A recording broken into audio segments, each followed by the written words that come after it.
Friends, welcome back to my channel. ఇంట్లో ఏం కూర లేనప్పుడు ఇలా టమాటో రైస్ చేసుకోండి, అద్దిరిపోతుంది. నిజంగా మీ పిల్లలు కూడా కుయ్యి కయ్యి అనకుండా తినేస్తారు. దీనికోసం ముందుగా నేను ఒక కుక్కర్లో కొంచెం ఆయిల్ అండ్ కొంచెం గీ తీసుకుంటున్నానండి. అప్పుడే చాలా ఫ్లేవర్ఫుల్గా ఉంటుంది. ఇందులో హోల్ గరం మసాలా, జీలకర్ర కూడా వేసేసుకుంటున్నాను. అండ్ నెక్స్ట్ బగారాకు కూడా వేసుకున్నా. బగారాకుతోటే ఫ్లేవర్ అంతా వస్తుందండి ఇందులో. అండ్ నెక్స్ట్ కొంచెం కరివేపాకు వేసుకుంటున్నాను. ఉంటే పుదీనా వేసుకోండి, నా దగ్గర లేదు ఇవాళ. నెక్స్ట్ పచ్చిమిర్చి, ఉల్లిపాయలు కూడా యాడ్ చేసుకుంటున్నాను. నాకు కొంచెం థ్రోట్ ఇన్ఫెక్షన్ వచ్చిన వాయిస్ కొంచెం డిఫరెంట్గా ఉంది. ప్లీజ్ ఏమనుకోద్దు, అడ్జస్ట్ చేసేసుకోండి. నెక్స్ట్ ఉల్లిపాయలు బాగా వేగిపోయాక అల్లం వెల్లుల్లి పేస్ట్ అండ్ టమాటోస్ కూడా యాడ్ చేసుకుందాం.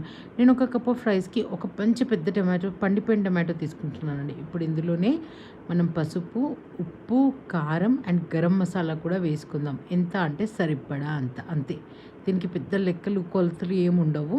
కొంచెం గరం మసాలా వేసుకొని నెక్స్ట్ మంచిగా హాఫ్ అన్ అవర్ నానపెట్టుకున్న రైస్ కూడా యాడ్ చేసేసుకొని సేమ్ లైక్ 1:2 రేషియోలో నేనైతే వాటర్ యాడ్ చేసేసుకుంటున్నాను అనమాట. నిజంగా ఫ్లేవర్ఫుల్గా చాలా బాగుంటుంది. లంచ్ బాక్సెస్కి కూడా అద్దిరిపోతుంది.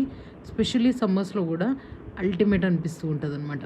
నెక్స్ట్ ఇంకా వాటర్ వేసేసుకొని విజిల్స్ పెట్టేసుకుంటే మనకి టమాటో రైస్ అనేది రెడీ అయిపోతుందండి. దీనికి ఏం కాంబినేషన్ అవసరం లేదు. మంచిగా రైతా, నేనైతే ఉట్టి ప్లెయిన్ కర్డ్ తోటే ఎంజాయ్ చేస్తాను. నాకు అట్లానే ఇష్టము. మంచి గడ్డ పెరుగు వేసేసుకుని తింటే అద్దిరిపోతుంది.